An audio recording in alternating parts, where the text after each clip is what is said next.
Welcome to the Nerd Cave News. I am one of your hosts, Zach Dykes, joined along with the creepy kid at school who thinks he's a vampire, wears a cape and fangs, and who wants everyone to call him his vampire name, Demetrius Deverell Blaze Severin Florin Farion.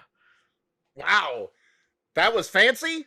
And I liked it. Again, when it started with Creepy Kid, I'm like, not again. Please, no Peeping Tom or, whatever it was, the bathroom stall, whatever it was. But I was like, all right, this is perfect post-Halloween for sure. Yes. So, Demetrius, are you ready for this awesome show that we've got ready for everyone tonight? Hey man, I put my plans on hold. I have to go, suck some blood, but I put those plans on hold just for the show. You know what doesn't suck, Demetrius? What is that, sir? Audible.com. You can listen to not just books, not just, all of these amazing narrated books, but there's also podcasts over on Audible. You can listen to your favorite podcast over on Audible right now by going over to audibletrial.com/nerdcave and getting a free 30-day trial to test out podcasts. And then you can be like, man, I really love this service. Let me check out one of these fancy audio books. Maybe I want to check out one of them their magazines. Because I'm a busy man, Demetrius. Yeah. I know you're busy flying through the night, sucking blood, doing all the things that, a vampire creepy kid would do. You got a lot of whatever a vampire does. You got a lot of skulking to do, but you can do it while listening to an awesome audiobook or podcast. Again, you can get your 30-day free trial by going to audibletrial.com/nerdcave. Support the Nerd Cave by doing that and support Demetrius' blood-sucking habits. Just don't look behind you. Give me a brood. Just don't look behind you. Derek. Right. I mean, Demetrius. Where can you become something more, just like you've become something more? Yeah, I mean, if you want to join the brood, the wonderful, the lovely ship, part of the lovely crew, you can join us over at patreon.com/thenerdcave. And just like our wonderful crew members, Brandon Hicks, Richard Newell, Daniel Sanford, Rushing Waters Yoga, The Conductor, Marilyn James, and Brittany, the Granny B. Harrison. Bow, bow, bow, bow. This is the Nerd Cave News, where each and every week we run you through all the video game news that you need to know. You can watch us live on twitch.tv/Nerdcave Network on Thursdays at 9 p.m. Central Time, or you can watch the show later on youtube.com/Nerdcave Network. If you need bite-sized nuggets of gaming news, check us out on TikTok. I need a bite-sized nugget. You need a bite-sized nugget? You need a bite-sized nugget? Well, go get a hamster. That's a bite-sized nugget. Hamsters are cute. We've got our November game club going on right now, which is Ghost of Tsushima, and we're going to be playing that throughout the month of November. And if we see that we need to go through December, we'll extend it as well. We've just finished up Rise of the Tomb Raider. Well, I have finished up. Derek didn't. All right, I'll say Zach got it in literally at the buzzer. I am currently. So we talked over a week ago, and I'm like, in my head, I'm like, yeah, I hadn't played in a while. I'm like, yeah, I'm like about halfway through. I should be good. Clicks on the game a couple weeks, Thursday, Friday night. 17% completion. So I was like, well, I was completely wrong. So I've been powering through it. I'm now 55% through the game. I think I'm almost, that's including like collectibles, all the other side stuff. So story, I'm about, a couple hours left in it, but making my way through. Definitely farther than 17%, that's for sure. Yeah, I finished overall completion on the main game 62%. Then I went and did the Croft Manor and did 100% on that. And then I tried the Nightmare mode, which was pretty interesting. I wouldn't go back and play it though. A whopping 17%. Yeah. Brandon asked, Derek didn't finish the first one on time either, right? I know I didn't finish it on time. I think you finished the first one on time, right, Derek? No, that was Horizon, and I didn't finish. How about No, this? no, I've beaten it I'm already. talking about Tomb Raider. You finished the first Tomb Raider Oh yeah, I on beat time. the first Tomb Raider on time. Yeah. Yeah. Well, the first Tomb Raider was a lot smaller, so it was a little bit easier to get through than this one. Right. This one was like this hulking mass of things.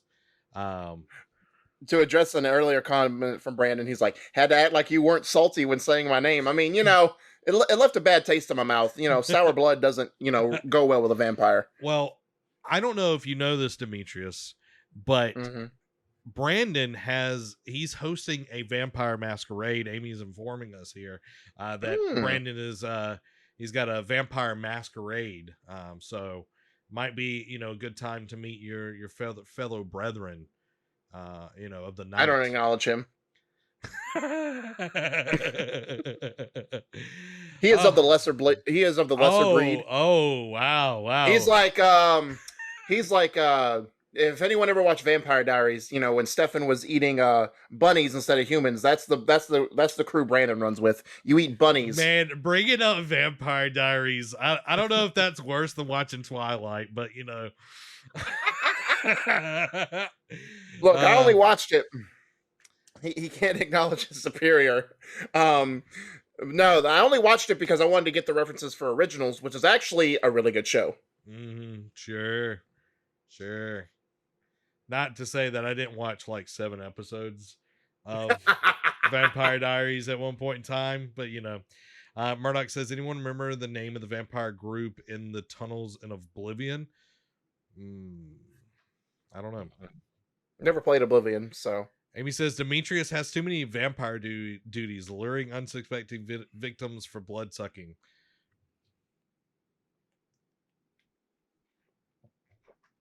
I'm your Klaus Toys. You're Stefan.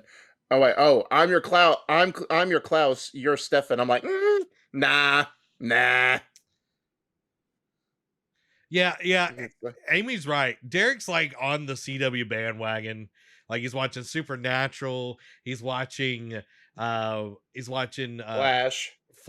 all the superhero stuff, Vampire Diaries, the 100, the Originals. Yeah. You're all in it, man. Like, yeah. But now they're ending all these shows, and I'm just like, I'm slowly like waning myself off of CW. Dude, like I saw the event poster for like the CW Super Flash. Yeah, it was like so sad looking. It was like Flash, Black Lightning, Batwoman, and then like Atom. And then it was like a bunch of bit characters like to fill it out. Yeah. I'm just like, this is sad. It is. How far they have fallen. So like... Supergirl's ending next week. And then there's still Legends of Tomorrow, which that's not what it has been in recent years. Trying to think what else. Batwoman's decent. Flash, the new season starts in 2 weeks, so I'll see. I didn't really care for season 7. Season 7 tried to put too many storylines in the season, but did they fight with like lightning, like lightsabers in that season? Yes, that was the one. Yep. All right, guys. Well, we went down the rabbit hole of Demetrius's obsession with CW shows because he secretly wants to be a CW star. Maybe he'll get on that Powerpuff Girls show. No, I forgot that was a thing. Until you did that. Lord, no. Lord, that is not the one. And now Chloe Bennett left, so it's like, well, there's definitely no reason to watch this anymore. Oh man, that was great. All right, guys, let's get into the gaming discussion for this week. That says PlayStation Quickies. That's not what I wanted. Why would I get it together, Kevin? Yeah, Kevin, why would you label something number 1 and it not actually be number 1? Moving on to the gaming discussion for this week. First up, Sega and Microsoft announced Gaming Strategic Alliance. So, Sega and Microsoft have announced that they have agreed to a quote strategic alliance that will see Sega produce games built on Microsoft's Azure cloud platform. Announced in a press release, Sega explained that the agreement is part of the company's quote super game initiative, which aims to create quote new and innovative games with a focus on global online communities. Excuse me. Quote, this proposed alliance represents Sega looking ahead and by working with Microsoft to anticipate such trends as they accelerate further in future. The goal is to optimize development processes and continue to bring high quality experiences to players using Azure cloud technologies, said Sega's statement. A similar agreement was made between Microsoft and Sony back in 2019, which also focused on the use of the Azure cloud system. Azure is Microsoft's cloud computing service. It should be noted that Azure offers a variety of software, platform, and infrastructure services, and so Sega's use of Azure does not necessarily point to Sega working on games played in the cloud, or a cloud gaming service. The cloud is being used for many aspects of game development, including AI, and so Sega and Microsoft's partnership has many potential outcomes. So, it says it doesn't necessarily mean games, but let's be honest, what else would Sega be known for? You know? Like, Yeah. I don't understand what else this could be other than gaming. Yeah, I'm not sure either. Like, I feel like this is Sega finally getting themselves in a place that, you know, they can do some new things, because they had been struggling for a while.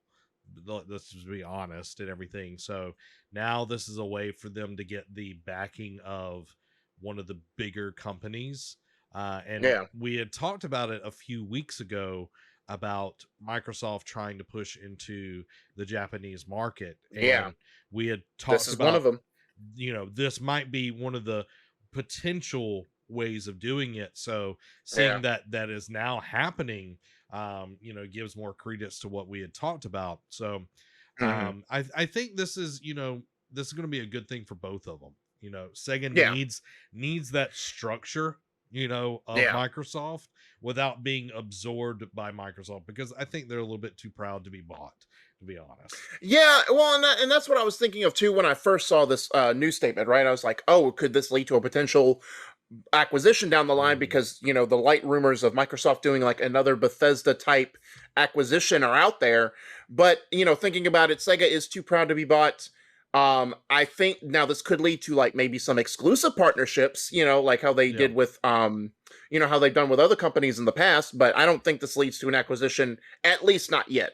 Yeah, I think they work more as like a second party developer. But at the same time, I feel like Sega needs that reach of being on all the platforms to make profit at the same time. So I don't know. I know it sounds like a cop-out every time, you know, whenever you hear Microsoft doing a partnership with a third-party company, but I think the easy out is, you know, eventually, like, some of Sega's games, like, I know some have already come to Game Pass, but maybe do day one on Game Pass in the future. Oh, yeah, that would be smart. And, you know, unlike other companies like PlayStation or Nintendo, Microsoft doesn't really mind, and they want to be everywhere.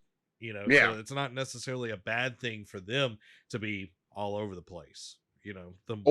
Or because they own this company now, or Sega bought them a few years ago, the mainline games don't really come to Xbox. I know some of the spin-offs do, like the arena fighting games, but maybe this could lead to Persona on Xbox. I could see that. Only time will tell, guys, what this is going to be. So let us know what you think the strategic alliance is going to be between Sega and Microsoft. Now, Derek, this one is something that I was very, very excited for. Right. Skydance, you texted me about this. Yeah, I know. I saw. I was like, ha ha ha. Skydance New Media has announced a partnership with Marvel to develop a new AAA game. Yeah. So, and for, you know, Skydance, you know, one of the main people that are over there is Amy Hennig. So she's been coming a lot lately. Like her and Gary Whitta are working on that Forspoken game. And now she's apparently got, you know, doing this thing over here. Marvel and subsequently Disney's forays into gaming continue as Skydance New Media partners with them to develop a AAA game. Skydance New Media made the announcement on their Twitter, marking their first attempt at a AAA game. It seems like Disney really learned their lesson with EA and exclusivity, so it's great to see them continue to just let developers who present the best pitch use for their IPs rather than locking into a deal with only one publisher. As far as Skydance New Media is concerned, this is quite the big swing for their first attempt at making a AAA game. The film branch of the studio definitely has experience in telling large, blockbuster stories, but their only two previous game titles, Walking Dead, Saints and Sinners, and Archangel, which I don't know what that is, doesn't inspire the same confidence. There's also no word as to what exactly Skydance will be tackling within the Marvel Universe. It could potentially be another VR game, which would be interesting, especially considering what advances PSVR 2 could include to allow them to develop a blockbuster VR title on a AAA level. More likely, we'll get a third-person action-adventure type game, but the big question still remains of whose skin-tight boots we'll be jumping into in this Marvel adventure. So, when you have the thing about action adventure, third person action adventure, it stands to reason because Amy Hennig, what does she do before? Like, what is she best known for? The Uncharted series, and did she do? No, that was just Neil Druckmann. Last of Us 1, right? She had no involvement in Last of Us 1, right? No, it was just Uncharted. Got you. Yeah. So, which was each iteration. I know she walked away from Uncharted 4 for reasons we still don't know, but probably we'll find out one day. But each iteration of Uncharted got better. So I'm assuming, and her last project supposedly was supposed to be that bounty hunter-ish type Star Wars game before EA closed Visceral. And we'll never see that that game see the light of day ever again. But she's working on Forspoken with Gary Whitta. That game looks very promising, outside of certain aspects of it, but like the story, the world, the lore, all look intriguing. So I'm excited to see, what they're going to do in the Marvel Universe. And all of a sudden, it seems like, it started with a few games from Marvel, right? Like since I guess you want to call it like the last 5 years, have netted a few Marvel games, but now it's like they're hitting their MCU stride. We're getting like Marvel announcements left and right. Like we just had Guardians of the Galaxy come out last week. Yep. We have in the future Marvel's Midnight Suns. We have Spider-Man 2. We've got the Wolverine game, and we have a bunch of projects in the Marvel universe coming. So I just wonder, like, it can work with their movies, obviously, because they have each different stories to tell, and movies are a different form of media. But with games, like, with movies, you can take more of a risk. With games, it's like studios want a certain aspect. So you're running out of ideas, supposedly, at least interesting ones. So I want to see what they want to do. I know we threw out some ideas, like, I think like a Doctor Strange game would be interesting. I think an X-Men centered game would be interesting too. Maybe more so maybe on the Brotherhood of Mutants side. But I don't know. What are your thoughts? Yeah, I think X-Men would be one of the easier ways to go. I would love to see, and I don't know if it's going to be possible, I'd love to see a Daredevil game. Oh yeah, in the vein of that was in the rumor mill for that back in the day. There used to be a Daredevil game. Yeah, but have it sort of like Arkham, like in that vein. I think that would do really well. Having like an Arkham style Daredevil game, I think it would do 100%. Awesome. Other than that, like you have your Iron Man, you have your Captain America, a Hulk game. Like Hulk games are pretty easy to do, but they're hard to make enjoyable. Throughout the whole thing, that's the biggest thing. Is like, you're smashing stuff, but eventually it's like, okay, this is kind of boring. Like it's almost like that Superman mentality of where it's like you've got to make it challenging, but you've also got to make him feel super powerful at the same time. Yeah, and that's no offense to any parties involved, but that seems to be not up to Amy Hennig's caliber. You know what I mean? Like that seems beneath her to do something as trivial as a Hulk story.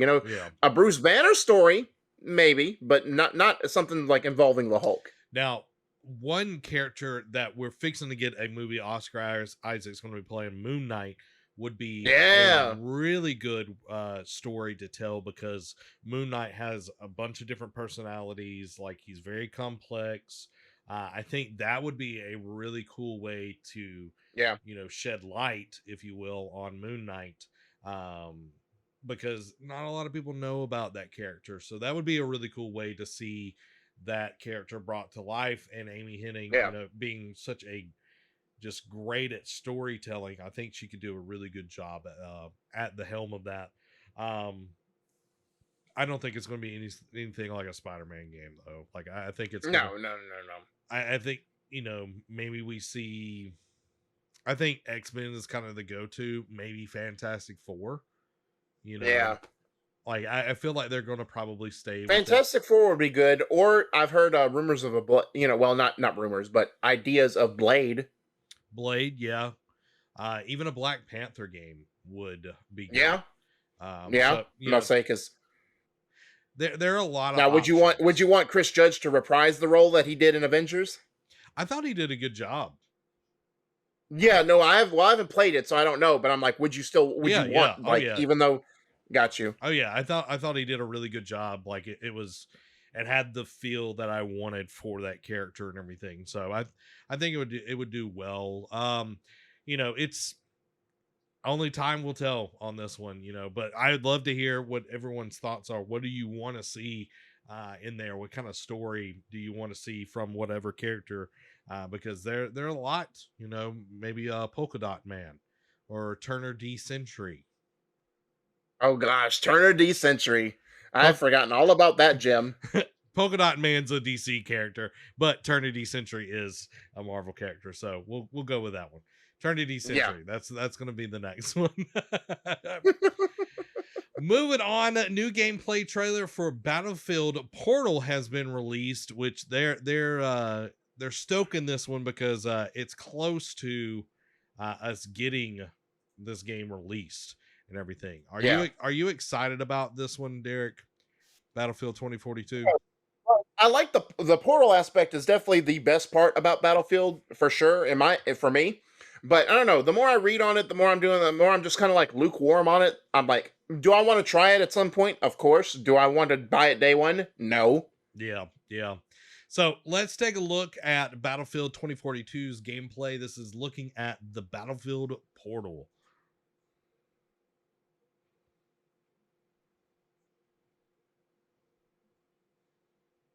So that was the Battle of the Bulge. Yeah.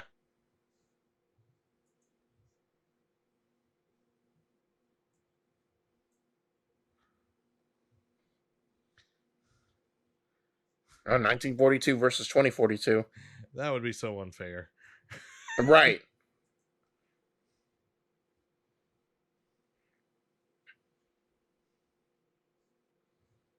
That's cool. Yeah.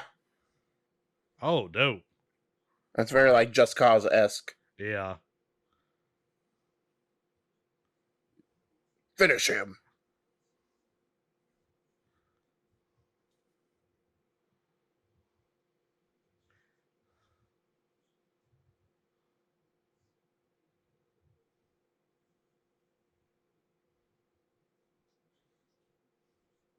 Man, that gun is broke. Yeah.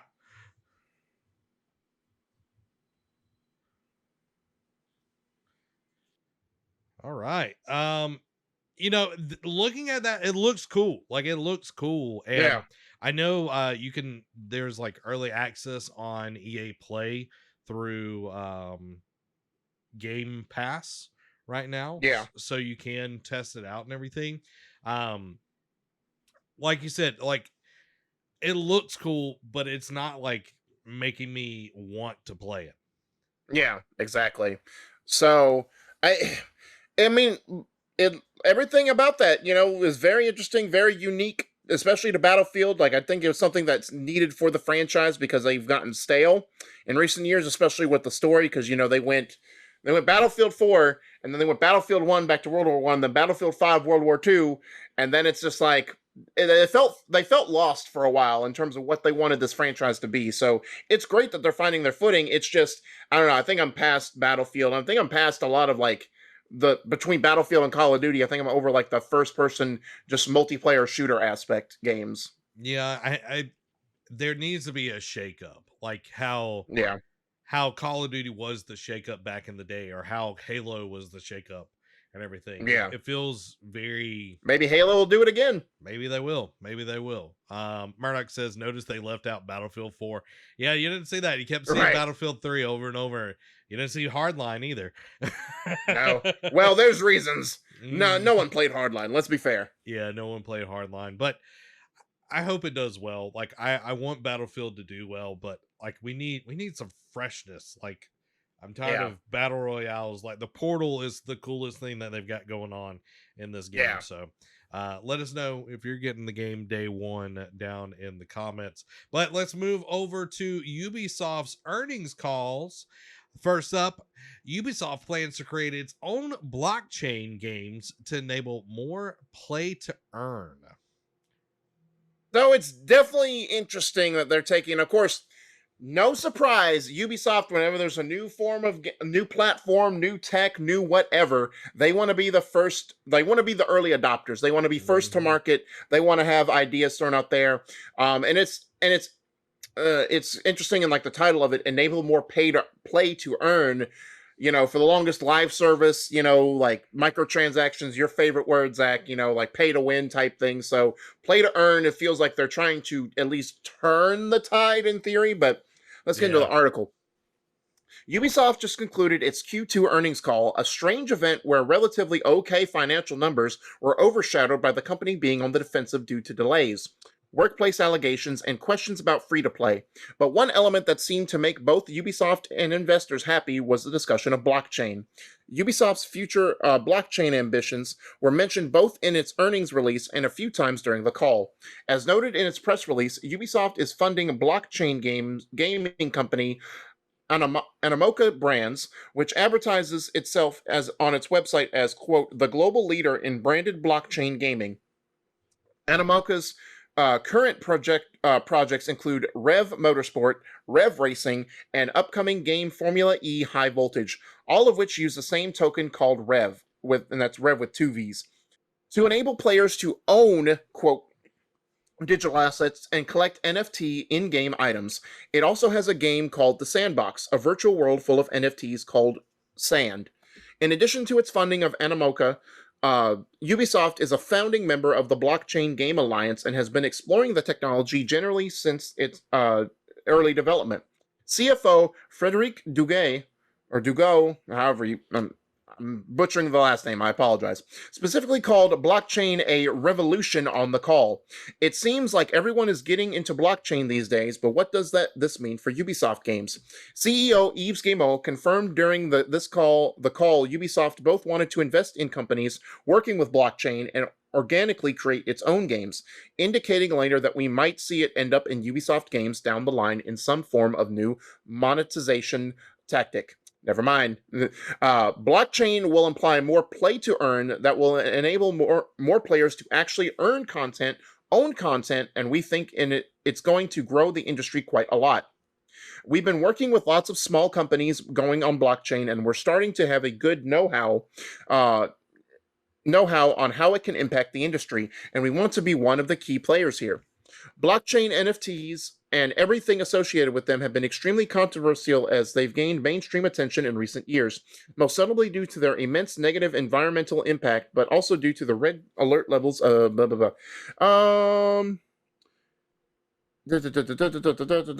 Okay, it just goes into the politics of NFTs. So, what is your overall thought on where Ubisoft is trying to head with this? Like you said, they're trying to get in front of something that is new and fresh, and at times that's a good business plan. It's a good way to be ahead of the curve. But you don't need to adopt into everything. Murdoch, what is this layman's term? So, okay, they are trying to get into the market of selling to consumers specific things that they can own. Yeah.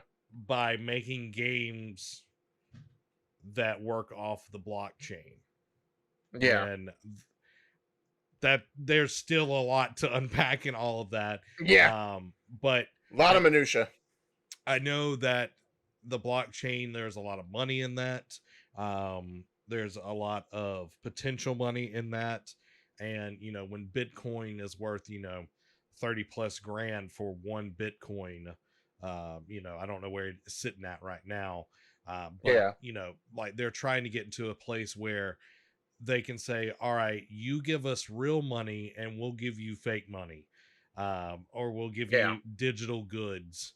That's what it kind of is coming down to. It's like, Yeah. It's basically going back to like a new age barter system type thing. yeah. And for me, it's like, okay, I understand where they're coming from, but if Yeah. I'm going to buy something, if I'm going to spend, put into things, like I want something real to come out of it. I want my investment to be able to come back out, instead of just stay in the digital side of things. Yeah. Because that's the whole point of the blockchain or a coin based system, cryptocurrency, is to Yeah. be able to make an investment, that investment grows, and then be able to turn it around and, bring it into the real world or use it in a different place. And if it's Yeah. just where you're, okay, well, I got, this super rare NFT, thing in this game, well, what's the real value of it? Right. How can you turn and make that a profit? Right. You know, It's like it's not like you can walk into a pawn store and they can take it off your hands, right? yeah. And I'm not saying that all of this is, you can't do that, but there are some things that, a lot of people are like, they're trying to push into this place, but it doesn't mean that it's going to necessarily be worth anything. Right. Not everything turns to be something worth. I know several people got scammed this week on a Squid Game coin. Like $3.3 million has been scammed off people this week off of this coin and Wow. everything. So, Murdoch, like those MMO games where people buy in-game cash, sort of like that. It's sort of Yeah. like that. That is a very uh, granular, basic version of what this Yeah. is. I would say, like you would have people in third world countries like mining gold in those games and then selling it to other people, Yeah. sort of like that. But Yeah. there you would be doing it in their game. So I you know I'm kind of out on this. Anything with microtransactions, I'm not down for. No. Man, what you talking about? You just want to give them all the money. No, no. Now, speaking of something that Murdoch is into, Skull and Bones is Mm-hmm. slowly coming along, while Beyond Good and Evil 2 could be dead. Oh, who would have thought that, Derek? Who would have thought Right. that? It's beyond dead at this point, beyond good and dead at this point. Um, but this is all a rumor. Let's just take this with a grain of salt. This was part of their earnings Mhm. call. Hush hush, I guess you can say, stuff they don't want the general public to know fully just yet. But Ubisoft has had their fair share of projects not exactly go to plan. Two of which that remain a sore spot for players are Skull and Bones and Beyond Good and Evil 2. And while news on those projects has been scarce, Twitter user Nebellion could seems to shed some light on what's happening. In responding to a tweet, a user asking specifically about Skull and Bones and Beyond Good and Evil 2, Nebellion had this to share: that quote, Skull and Bones will eventually come. As far as Beyond Good and Evil 2, I consider it dead. And if not, it'll look completely different compared to what we've seen so far. Now we've not heard much about either game, though recently it seemed Beyond Good and Evil 2 wasn't dead. Nibble does clarify that it is only dead to them, but regardless, it seems trapped in limbo. Hopefully, since Skull and Bones is still progressing, we'll see something more of it very soon. So, both of these have been through, development purgatory, Yeah. ups and downs. I know Michel Ancel I think he's left the project, right? I know they canceled his Wild game, but did he leave Beyond Good and Evil 2 as well? I I want to don't say know. so. I want to say, sorry, I was drinking while you Oh, asked no, me you're that. fine. I think he Um, has, but I'm not 100% sure. yeah, But to turn it on to the positive that Skull and Bones is, making yeah, progress is a good thing, because I know, Murdoch is really excited about this game. And I think, this could be the game that we wanted Sea of Thieves to be. which Sea of Yeah. Thieves has definitely come a long way since it first Oh, yeah. launched. But, this is more of like the style of something that I would play, something that's, on that. But Murdoch says the ships are rising. That means the people working on it are gone. They will give Beyond Good and Evil to someone else. I don't know.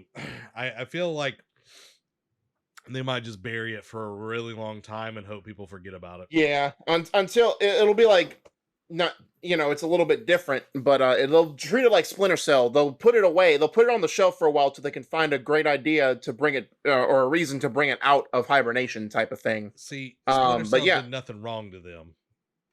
right, but no, Beyond Good and Evil. I mean, Beyond Good and Evil. It is what it is. Like, it's been in development for how long? Like, it's like Kingdom Hearts, Final Fantasy, Last Guardian territory at this point. Skull and Bones not so bad, but what was the last time we saw anything of it? 2015, maybe 2016. When was that? Because we saw the out of ship gameplay was the last time I saw anything of it. That was that E3. I think, forget if it was 15 or 16, but 2018. Really? Yep. That long ago. On IGN. Huh. That's short ago. Interesting. Yeah, they had like 23 minutes of footage in and out of the ship.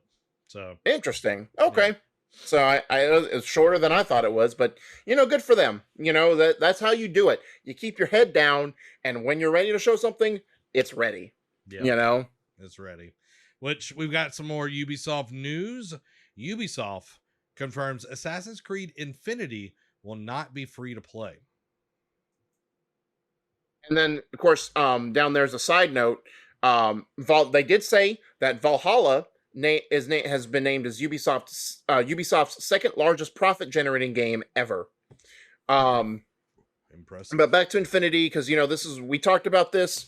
Feel like back in September-ish, late August, somewhere around there, where they're thinking about in a couple of years, like 2023, 2024, they're just going to put out like this big all-in-one Assassin's Creed franchise game and just add on to it instead of like doing a $60 iteration every year, like do just like every year or a couple of years, just add a new region, new history lesson type thing. But there was rumors it was free to play, but now it looks like it's going to be squashed. But Ubisoft has been coming under fire from fans lately, especially regarding what the future could hold for Assassin's Creed post-Valhalla. And at least one concern has been quieted in that Ubisoft has confirmed Assassin's Creed Infinity will not be free to play. The concern around it being free to play comes from Ubisoft's recent pivot towards a focus on live service games that can constantly grow and be maintained rather than single player stories. Assassin's Creed Infinity being free to play would have been a clear sign that was where the series is also headed, though that question now remains in the balance. Spotted by website VGC, the publisher's chief executive officer, Yves Guillemot, said during an earnings call, quote, "It's not going to be free to play, and this game will have a lot of narrative elements in it." Later in the call, Ubisoft's chief financial officer confirmed that the game, quote, "is still at an early stage of development. So whatever the case is now with Assassin's Creed Infinity, it'll be a while before we know anything else." So it's good that it won't be free to play. That means it won't be like freemium type thing.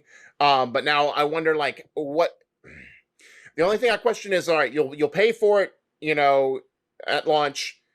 If they're planned to add more, historical time periods, over time as the game continues to progress, will there be like a season pass or like an expansion pass type of thing where you pay for it and it'll give you access to all the extra stuff down the road, or will there be multiple ones, or will you have to pay for every new expansion they put out? So it's nice that it won't be free to play, but if their grand scheme of this game comes true, we'll still have to be paying for it multiple times. Yeah, I think it's going to be more like Destiny 1, or early Destiny 2, where, you paid for, either you had the season pass and you got it one lump sum, or you paid pretty much the same cost as the whole game every time. That was one of the Yeah. things that annoyed me about early Destiny. It was like every time a new season or whatever came out, new DLC, it was almost the same amount as the original game. It was like almost $60 for it and everything. So it's like, for what? Yeah, exactly.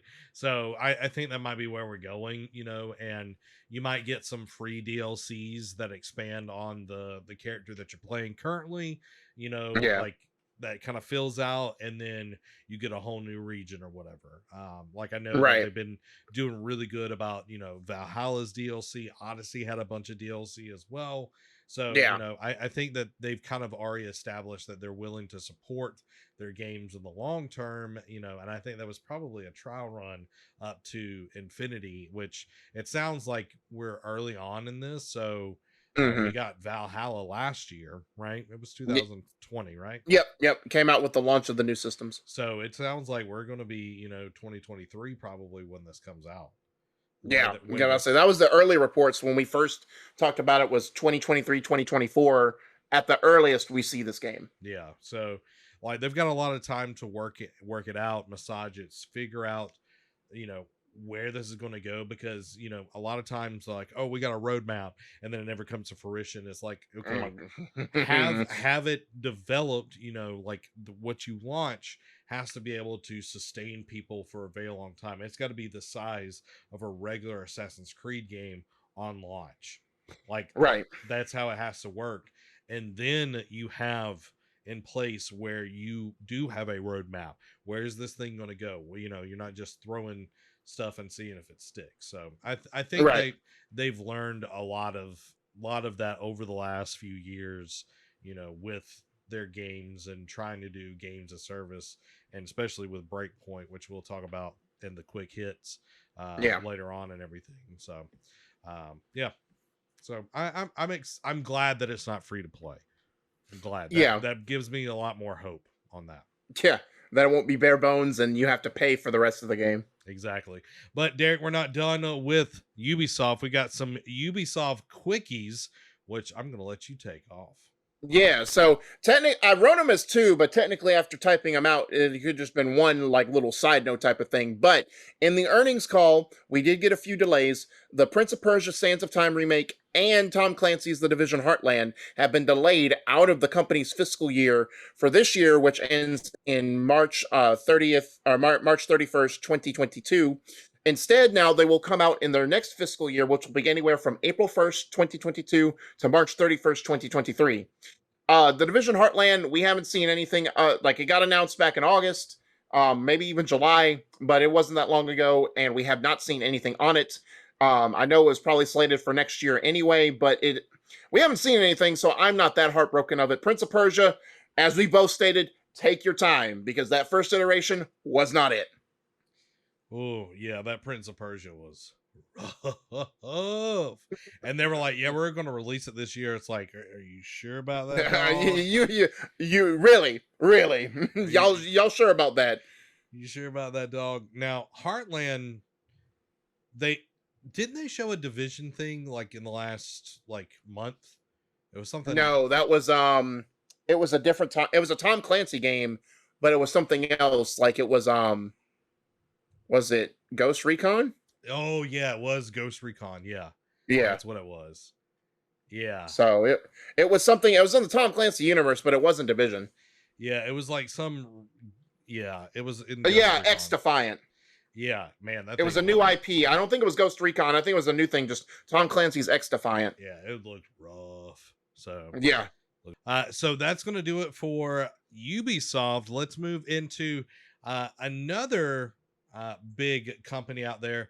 Take-Two is preparing for a major surge in big game releases, and major it is, apparently. Like they're scaling up for a big boon, I guess. Hey, Take-Two, it's about time. Right.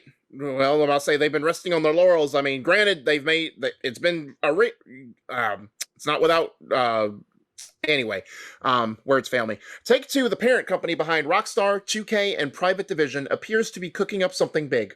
For the last year and change, they've been telling shareholders to expect a significant, hefty release slate down the pipeline, promising last fiscal year a total of 93 games in the coming 5 years, and more recently outlining its plans for a slate of, quote, immersive core releases over the next 3 years. During today's earnings call, Take-Two continued to lay out expectations in a similar manner. Between April of 2022 and March of 2024, it's preparing over 60 new releases, 23, quote, immersive core titles, similar to its 2K sports games, GTA, and Red Dead Redemption. 6 games from its independent game publishing label, Private Division, 20 mobile games, 4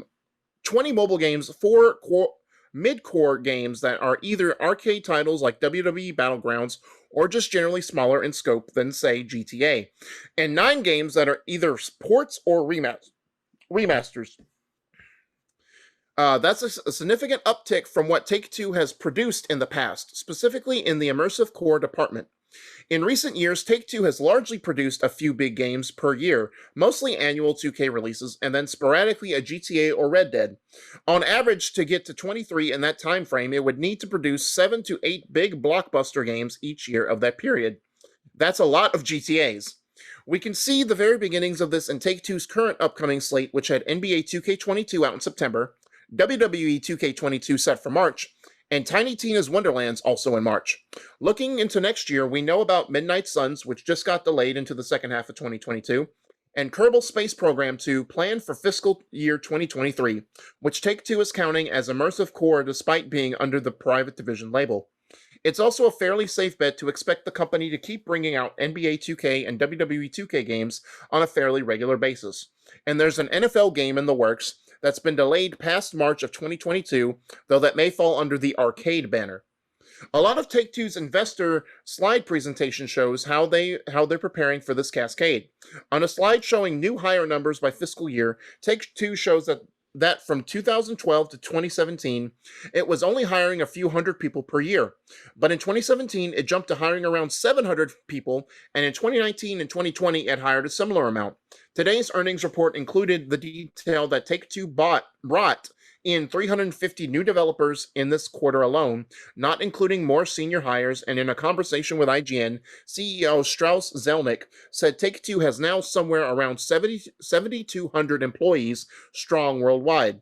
And of its 2020 annual report, the company was at about 5,800. That's a 1,400 person jump since March of last year and during a global pandemic too. Take-Two certainly has the resources for this surge. It's experienced consistent growth in its net bookings year after year, and expects to do so again in the current fiscal year. Just this last quarter, it brought in $985 million in net bookings. That's only up 3% year over year, but when you consider that it's been able to sustain net bookings growth since the release of Red Dead Redemption 2, that's fairly significant. Meanwhile, GTA 5 continues to sell absurd quantities, another 5 million in the last quarter, bringing its total to 155 million in units sold over its lifetime, alongside Red Dead Redemption 2, 39 million total, and NBA 2K22, 5 million total. Even smaller titles like The Outer Worlds, 4 million copies sold, are doing very well for it. It's enough that the company raised its earning projections for the full year today, despite delaying a massive Marvel game into next fiscal year, a move that would normally see projections take a hit. Although all this put together makes it apparent that we're about to get a ramp-up of game announcements from Take-Two, most likely beginning sometime next year if everything is to be marketed in time and make these projections come true.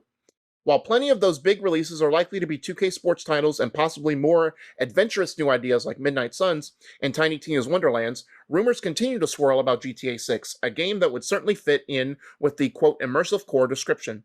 Fortunately for fans, the GTA Trilogy Definitive Edition is coming up later this month, keeping the hope alive for now. So, lot of stuff in the pipeline. They have a lot of grand ambitions, and of course, like I read off here, the hiring numbers definitely support this bulk that they're about to jump into of game development. And, like it said, I waited until the end, but I was about to bring up, they're kind of forgetting the GTA Trilogy remake as part of the remastered or / ports. It's coming out digitally this month and then physically next month. But, that's the pipeline. A lot of the quick hits are in there, got, ruined early in this article. But, GTA selling well, and that kind of led to my whole thing of like, they haven't had to worry about putting out so many releases because GTA and Red Dead have done so well financial wise that they could just kind of sit around and basically rake in the cash. But now they're investing back into their company and being like, we can do more, we can get more money. I just hope they don't get the big head a la Activision, a la EA, where they get so big that all they're focused on is the money. Like, yes, they're a business. Money is, it starts and stops with the dollar, of course, but I hope they don't just focus solely on the money rather than making great games for consumers. Yeah. One of their biggest things is, like you said, GTA is doing well, but their microtransaction is where a huge swath of their income comes from. So they haven't had to do a ton, and that's one reason I stopped playing 2K is because of the microtransactions. Yeah. Just because I wanted to play, not to buy, coins. You want to grow your player naturally, not buy his stats. Yeah, exactly. Murdoch says Kerbal 2 in 2023. No, why is it not ready? And it always stinks to have a game that you're looking for pushed back, but at the same time, It's like I'd rather have my game pushed back and it be good than it come out and be utter trash sauce. Cyberpunk. From what they're saying is like, yeah, there's going to be a ton of games, but it's like, where, are we going to see a new Mad Max? Not a new Mad Max, Max Payne. We're going to see a new Max Payne in there because that's one of their Bully, like, are we going to see a Red Dead? Is that a possibility? Another Red Dead come in, and all of that, GTA 6. I know we've been waiting on that forever, but who knows? Like with the definitive edition, like the trilogy remastered, the third one's coming out on Game Pass this month. Which a lot of people were really excited about. Not third one, San Andreas is coming out on the Game Pass. So I think 3 is coming to Game Pass next month, but 3 is coming to PlayStation Now next month. Yeah. And San Andreas is on Game Pass this month. Yeah. So there are a lot of cool things coming out and everything, but I don't know how they can say that they're going to put out that many titles unless like mobile games is going to carry a lot of that. Maybe, because they did say about 8 to 9 mobile titles or whatnot. Yeah, so like 24 games a year, like with mobile included, that makes more sense to me. Welcome to the show, Dan. Hope you're doing well, buddy. Just talked about Kerbal 2 being put into 2023, so I'm curious to hear your thoughts on that. But that's take two. We got to get into some PlayStation news because it's time, Derek. It's time. It's time for the Sony ponies to ride again. Sony to aggressively invest in development capabilities, more acquisitions likely on the way, which I'm always for. Right, and we kind of talked about it last week, right, where they still have supposedly a $13 to $18 billion budget for more acquisitions down the line. So far, 2021 has been a solid financial year for Sony. The acquisitions of Returnal developer Housemarque, Nixxes Software, known for its first-party PC ports, Star Citizen's Firesprite, and remaster heavyweight Bluepoint Games contributed to a 20% increase in Sony's total workforce. According to VGC, this employee surge also led to record revenue numbers as noted in the conglomerate's second quarter financial results. With this unprecedented level of success, Sony's plans to, quote, aggressively invest in development capabilities, which likely means that more development acquisitions are on the way. Hiroki Todaki, Sony's executive deputy president and chief financial officer, recently spoke about monetary success and the next steps. As Todaki put it, the new studios under the SIE umbrella are acclaimed for polished, engaging titles, and Nixxes Software in particular will ultimately help bring PlayStation games to other platforms. Going forward, Todaki began, we plan to leverage these studios to increase the development capability of PlayStation studios and to use the expertise necessary to deploy games to PC and mobile devices. Todaki would follow that up by emphasizing SIE's desire to invest in its gaming arm. In fact, this branch has emerged as Sony's most successful division in recent years. Quote, as a result of the acquisitions announced since the beginning of this fiscal year, the number of PlayStation studios will increase by 4 to 16 total, and the number of developers will increase by almost 20%. We plan to continue to aggressively invest in our development capability going forward. Phil Spencer announcing Xbox's ongoing mission to expand its brand with more studios, as well as software-focused increases last week, it's interesting and expected to see Sony follow suit. So, it's always great to see growth and that they're wanting to continue to grow. I just hope, and this goes out to Microsoft too, I just hope that they're not worried about being in a constant arms race and, letting it, obviously, they're definitely putting their money where their mouth is, either acquiring studios and beefing up the studios, specifically Sony. Microsoft really hasn't shared if they've beefed up the studios they already own, but Sony has definitely put more money into existing studios, especially like their top tier ones like Naughty Dogs, Santa Monica, Guerrilla Games, and the likes of those. Yep. They've put the more money in there to help them grow and to put out more projects. I just hope they're not too focused on an arms race. You know what I mean? Yeah, it comes down to, you look at Sony, they've always put out quality. It might not be a deluge of games, but it's always been, when it comes to the end of the year, game of the year, there's going to be at least 1 to 2 Sony games being discussed for game of the year. 100%. With Microsoft on the other side, they've struggled on that quality because they've had studios that haven't put out that kind of stuff. Nope. They've gotten better. Even though, not to cut you off, I'm sorry, I saw an IGN today, they gave Forza Horizon 5 a 10 out of 10. Yeah, well, Forza always does well, but it's never going to be a game of the year contender.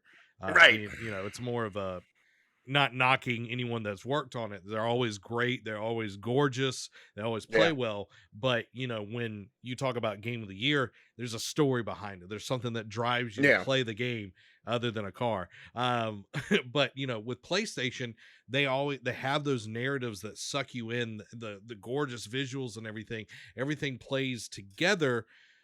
Microsoft, on the other hand, for the last 5 to 10 years has really struggled with putting out that kind of game. And they give you great games to play with other people, just not anything that stands out by itself narratively. Yeah, exactly. And the best game that I think that Microsoft has put out in a while was actually Gears of War 5. I thought that was probably one of the better games that they put out in the last 4 years. And I hated Gears of War 4. I hated Gears of War 4. But Gears of War 5 made me believe in that brand again. And I'm really looking forward to Halo. I'm really looking forward to Halo Infinite because I think we're going to finally get to see Halo back into a place where it should have been the whole time. Right. But I agree with you. I hope that it isn't just an arms race. That this isn't just a spitting contest, if you will. Right. They're actually, doing this to better their company and to bring on talented people to make better and better games and more interesting projects. That's what I'm about. That's what I'm about. I'm not about just, because bigger is not always better. Nope. So, but for sure, you can wave the cash around, but what are you going to do with it? You know what I mean? Yeah. What are you going to do with it? Speaking of waving the cash around and investing, Sony, this is a rumor, Sony is set to make a 5% investment in Devolver Digital, which I kind of hinted at they might, look into Devolver Digital.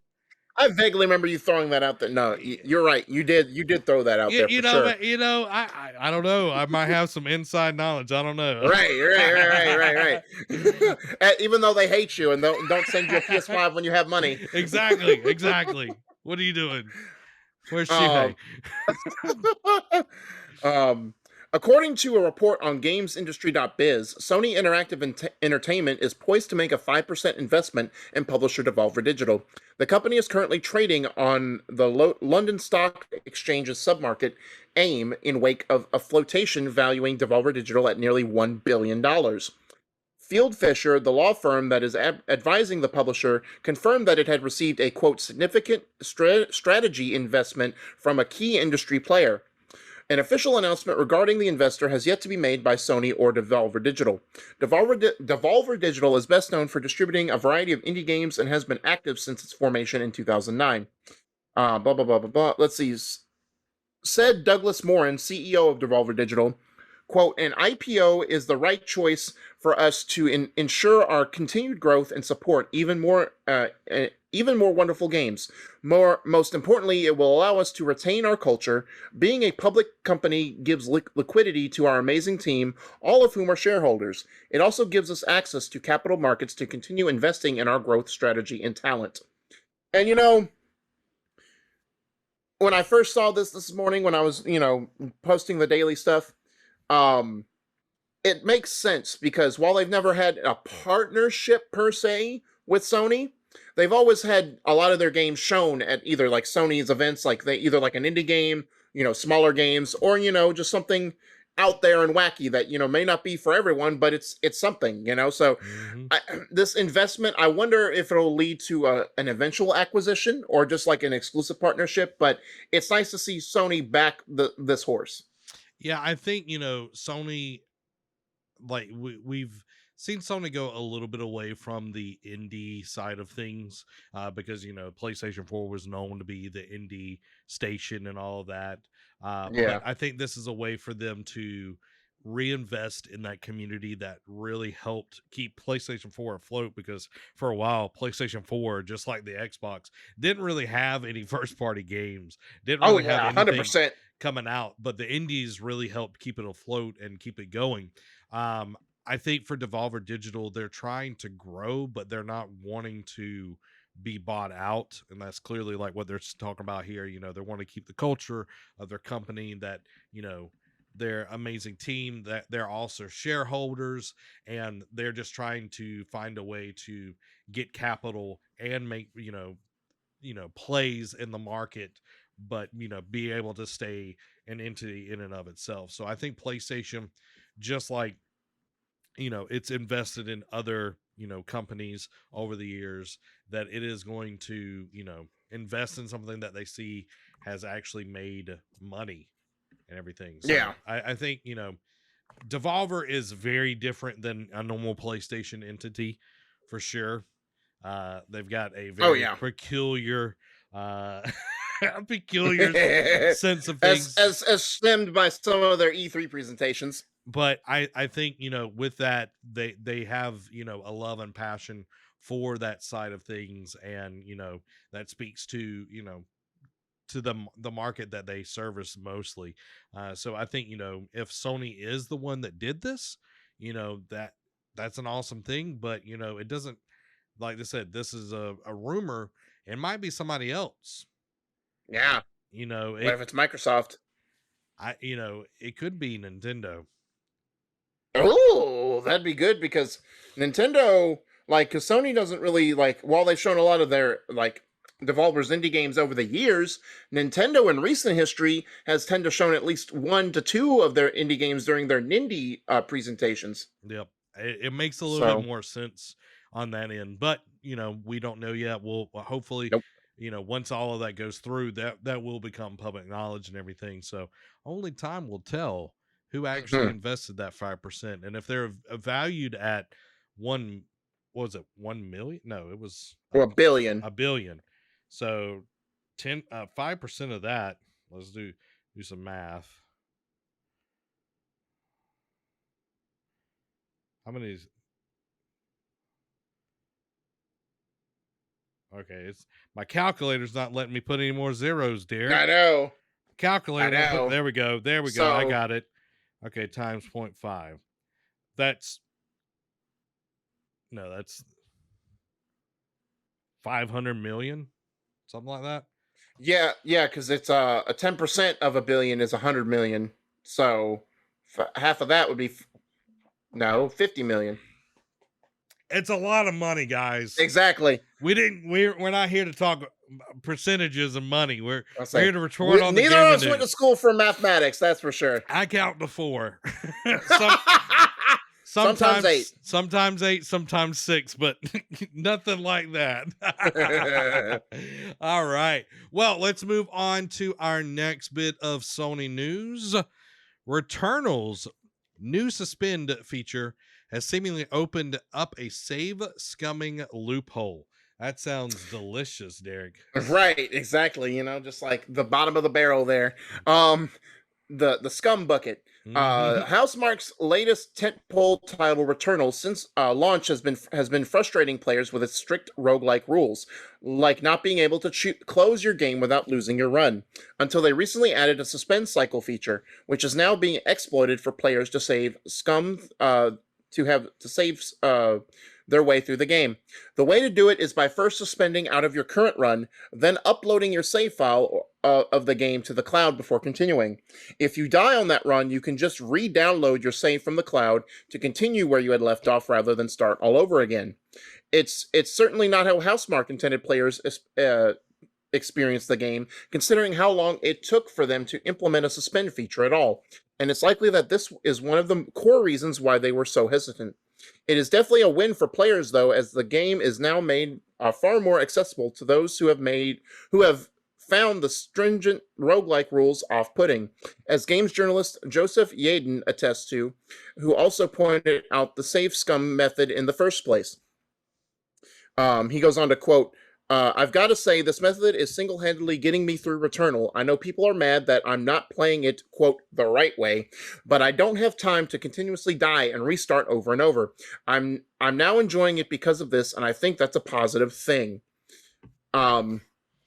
So I get where they're coming from, right? Like, especially people who don't have a lot of time, who want to get onto other things, other games, other interests, whatnot, but they want to enjoy this game. It may not be the way it's intended to. And people give this, the same, it's not roguelike per se, but people give the same difficulty jab to Sekiro and to Dark Souls. It's like, oh, it's too hard. I can't do this, blah, blah, blah. Why should I lose all my progress? And I'm like, it's there for the people who like them. If you don't like it, either don't play the game or just, give up on it. I don't know what else to say, but I don't have a problem with this exploit of the save file per se, but it's like, it took you long enough to make a suspend cycle. Like, why are you complaining that this is not the way people should be playing it? Like, you put it in there for a reason. I think it's more of like when it's literally described as what was it? Save scumming. Yeah. Like that right there. I think it's more of the people that, are, the get good squad and all of that kind of stuff. It's not necessarily the ones that are using that loophole, because, it's like Murdoch saying, I never play games that are one life runs. I want to have fun. Making an option is that simple. Like gaming should be fun, regardless if that is, your tryhards, your sweaty boys, or, it's, a game that's like Animal Crossing or whatever it is. Like, it means different things to different people. Exactly. So if this is an option that is in the game now, then why are we, scum shaming people? You know what I mean? Like, it's an option. It's available. It's a workaround. It's just like modding in video games. Like, if it's there, then, you can't get angry that, there's loopholes or whatever, because you're the ones that wrote the code. And, if it's in the code, then it's there. If they want to fix it, then they can, rewrite code or whatever to make that not be a possibility. But if it's allowing people to actually play the game and enjoy it and finally beat it, then hey, get off your high horse. I think a lot of gamers, fans in general, there's this like very toxic nature about all of it. And it's not like they're breaking the game and redoing it, like rewriting the code or like breaking the world, so to speak, right? They're just exploiting a save, And it's weird when developers get on this quote high horse, right? Like, for something like this, like if it's not game breaking, I don't know why you're on about it. There are worse things. Like, people could be, doing way worse things with the game that, is ruining it. And at the same time, I mean, it could be worse. People could be hacking the game and not giving you money and getting the game for free. You know what I mean? You know, So it could be you the still made your money. loot cave of destiny. Like it could be way Oh, worse. God. You know what I mean? It could be way Yeah. worse. Dad says some people find entertainment in torturing themselves. Yeah, and you know, but it's like if it's there, I'm not gonna shame somebody because that, like Oh, people playing on easy play it mode. your way. Like Exactly. I'm not gonna be like, oh, I played it on easy mode. Am I going to play something on easy mode? No, because I want to, I want a little bit of a challenge. But it's like not everybody has that amount of time. Exactly. And it's like maybe they just want to enjoy the story. Yeah. Maybe they don't want to take a year to finish a game and then No. have to convince everybody to make a game part of their game club. Is Hint, that hint. a Our that game club for this month is Ghost of Tsushima. Check that out, guys. is that a slight to one of us? By the way, No, definitely not. Okay. Definitely not. Moving on, guys. We've got some PlayStation Quickies for you. So, Derek, take it away. So the first one's a rumor. PSVR 2 will be backwards compatible with PSVR games. The early initial rumors were it wasn't going to play original PSVR games, but it's looking like that they're backtracking on that one. New Gran Turismo 7 trailer reveals improved in-game livery editor. Media Molecule collaborated with 2 creators from Dreams to make a Ghostbusters Afterlife game in Dreams. PS Now November 2021 biggest ads include Mafia Definitive Edition, Celeste, Final Fantasy IX, and Totally Reliable Delivery Service. Dope. I love that people are still using Dreams, and the whole Ghostbuster thing looked really dope.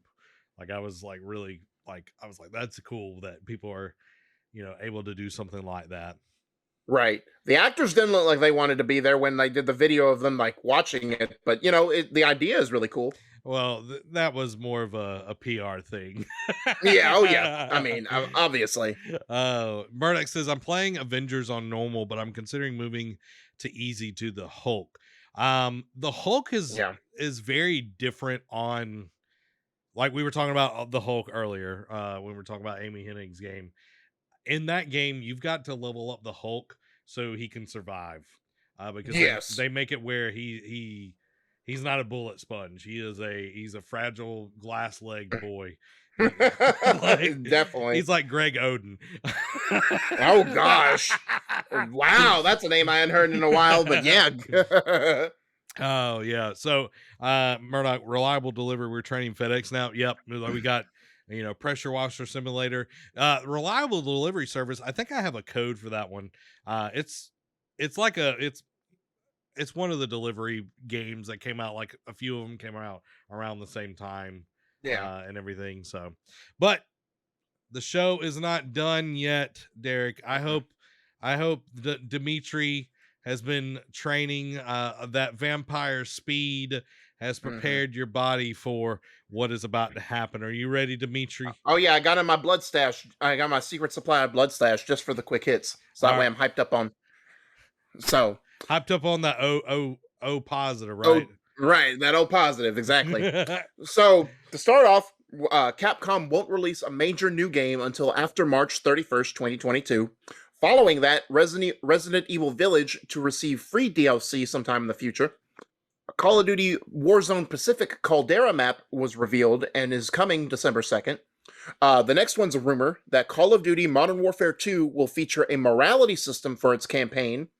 Following that, Vanguard PlayStation owners will exclusively get monthly double XP events and 2 extra loadout slots.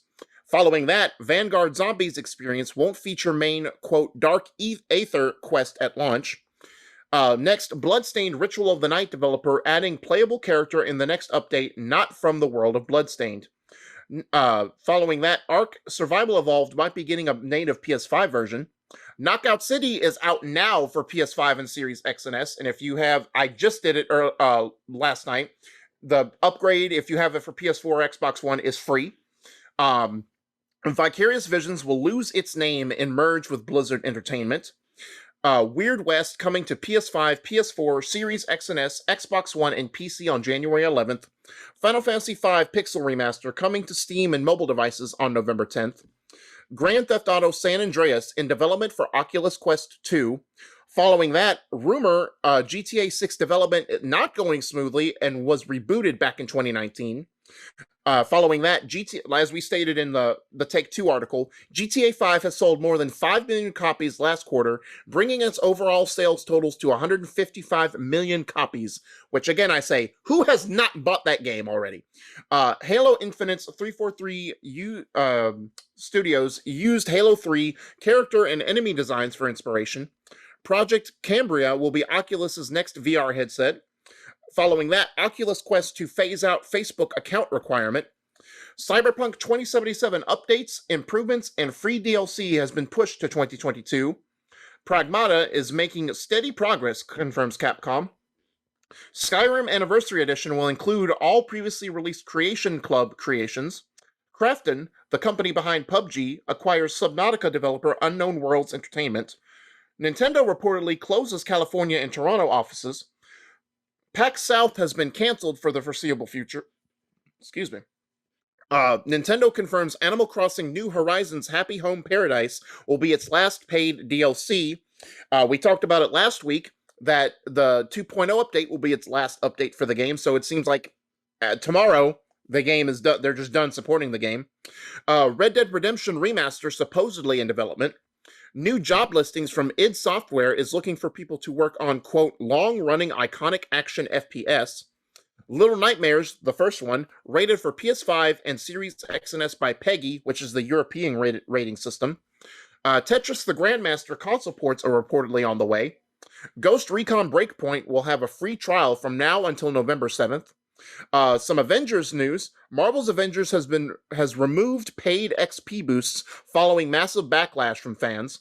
Following that, Marvel's Avengers revealed to be a disappointment to Square Enix in annual report. Next, we've got Overwatch 2 and Diablo 4 have been delayed, likely out of 2022. Battlefield 2042 will receive a free 10-hour trial on November 12th to EA Play subscribers. Nintendo Switch N64 controllers seemingly sold out until 2022. Following that, Nintendo will make 20% fewer Switch consoles than expected through March. Following that, Switch passes 92 million units sold. Next, Niantic's Harry Potter AR game, Wizards Unite, will be shut down on January 31st. Marvel's Midnight Suns has been delayed to second half of 2022. Following that, EA Sports PGA Tour has been delayed without a new release window. This one's interesting. Genshin Impact beat out Fortnite for the rank of highest first-year gaming revenue of all time. Take-Two reportedly cancels a new Hangar 13 title codenamed Volt. Super Smash Bros. Ultimate Masahiro Sakurai not thinking about sequel, but won't rule one out. Shovel Knight Dig will be released next year. And now, a little bit different. I call these the late editions because normally for Games with Gold and PS Plus, because they're normally announced the last Tuesday, Wednesday of the month. But for whatever reason, they didn't announce this till after our show, what the games would be. So your late editions for Games with Gold for November are as follows. For the entire month, you get Moving Out. From November 16th to December 15th, you get Kingdom 2 Crowns. From November 1st to the 15th, you get Rocket Knight. And then from November 16th through the 30th, you get Lego Batman 2 DC Superheroes. And now the late version of PS Plus for November, they're doing a little bit different this time around. So you get Knockout City for PS5 and PS4. So if you didn't buy one or the other, you can buy that. And I don't know if you get the PS4 version, will it give you the PS5 upgrade for free? I don't know if they'll do that or not, but you get it free this month. Then also for PS5 and PS4, you get First Class Trouble, which we saw at that horrible State of Play last week. Then you get on PS4 Kingdoms of Amalur Re-Reckoning. But wait, there's more this time around. Normally it's just 3 games, but because it's the 5th year anniversary of the PlayStation VR headset, they are giving you 3 bonus games for free for PS Plus members. You get The Walking Dead Saints and Sinners, The Persistence, and Until You Fall. Some good games in there. I'm glad to see Knockout City having free Exactly. on there. So And Kingdoms of Amalur, Re-Reckoning, like Kingdoms of Amalur is a really good RPG. I never finished it. I might be going back and playing it, but I know it's one of the better like 360 PlayStation 3 era games. Unfortunately, that studio was fraught with really weird issues, like Rhode Island, like the state of Rhode Island, like paid like development for it, and it's just a lot of weird stuff that went on there. Genshin Impact, like making more money than Fortnite its first year. That's pretty nice. That's pretty dope. Yeah. But which is crazy to think about, but considering how much of a money juggernaut that his game has been for the last several years. Yeah, but that's like the first year. So like think about Fortnite's first year. Like it was not marketed as like that battle royale. It was like the save the world side of things. Right. I mean, the battle royale did come like literally a few months later. Yeah. But it didn't take off because they didn't have the licensed skins that they do now, or like the special limited time events. Like it was definitely like a rough progress. Yeah. So it's come a long way, but I'm glad to see, other games being able to come into that space and make some money. Marvel's Avengers, I'm glad to see that they removed the paid XP. And, like I was reading, Square Enix saying that it's a disappointment and everything. It reminds me of EA when they put the expectation of Dead Space 3 was going to have to sell 13 million copies to be successful or whatever. And it's like, this is not the type of game that, like, yes, Marvel's Avengers should have done well, but there were so many issues surrounding that, that, it was lucky to where it landed. Let's just say that. Yeah, exactly. Well, and I'll take it one step further. This reminds me of Square Enix from almost a decade ago when they did their earnings report. Remember, it was 3 games. It was the first Tomb Raider, it was Sleeping Dogs, and I want to say it was either Hitman's Absolution or one of the Deus Ex games that they said were disappointments, that they didn't do enough. And like Sleeping Dogs, I forget the exact numbers, but it was close to 1 million copies. And they said, Square Enix said it underperformed. It's like, for a new IP, what did you expect? 5 million copies from that? Like, I wonder if this is Square Enix being unrealistic again, Yeah, and I remember like Sleeping Dogs did not get the marketing that it deserved or no, needed it didn't. to be able to, compete with like a GTA. So, and then Overwatch 2 and Diablo 4 being delayed, they're getting as far away from all the junk that is going on right now. Well, especially because more top brass just left. Oh yeah, their one of their new CEOs just left, and it's just like, they're pushing that, which it feels more like a PR thing than development side of stuff, but well, what we've like from what we've reported on Overwatch 2 the last couple months, right? Like it sounds like they were trying to piecemeal this game to begin with, like giving it certain features or certain modes that were going to be out like an early access type thing. So I guess it's like, you know what, let's just forego this and just kick it all down the dirt road. Yeah. And then last, this one was really weird to me. In the quick hits, Vanguard PlayStation owners, talking about Call of Duty, will exclusively get monthly double XP events and then 2 extra loadout slots. It's like every month, PlayStation, you're going to be able to get more XP, and we're going to give you 2 loadout slots. Like, I know Call of Duty. Yeah, they could have just done the XP and be done with it. Yeah, I know Call of Duty like has like a special like agement with PlayStation and everything, but it was just like, and forget you, Xbox. Right. Well, and because what was it, 2019, I want to say was it was Modern Warfare. They did Call of Duty ditched season passes and extra multiplayer maps, and that was their bread and butter with exclusivity events with PlayStation. Was PlayStation people get the new multiplayer map packs a month before Xbox owners, and now that went by the wayside, Sony's like, we need something from you for this partnership. What are you going to do? And it's like, we'll give you double XP and some extra loadout slots. Yeah. So, hey, there you go, guys. That's the news. Demetrius. Mm-hmm. Dimitri. Was it Demetrius. Demi Moore, appreciated you coming on. No.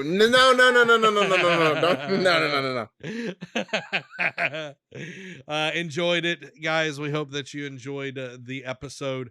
Make sure to hit that like button, share it with somebody that you love. If you're watching over on YouTube, watch us live over on twitch.tv/nerdcave network each and every week at 9 p.m. Central Time, other than this one because we recorded it earlier. And you can go support us over on patreon.com/nerdcave, or go get your free 30-day trial of Audible by going over to audibletrial.com/nerdcave. Build it beautiful. Yes. We read. We read. Guys, this has been Zach and Demetrius. Y'all have a blessed week. Bye.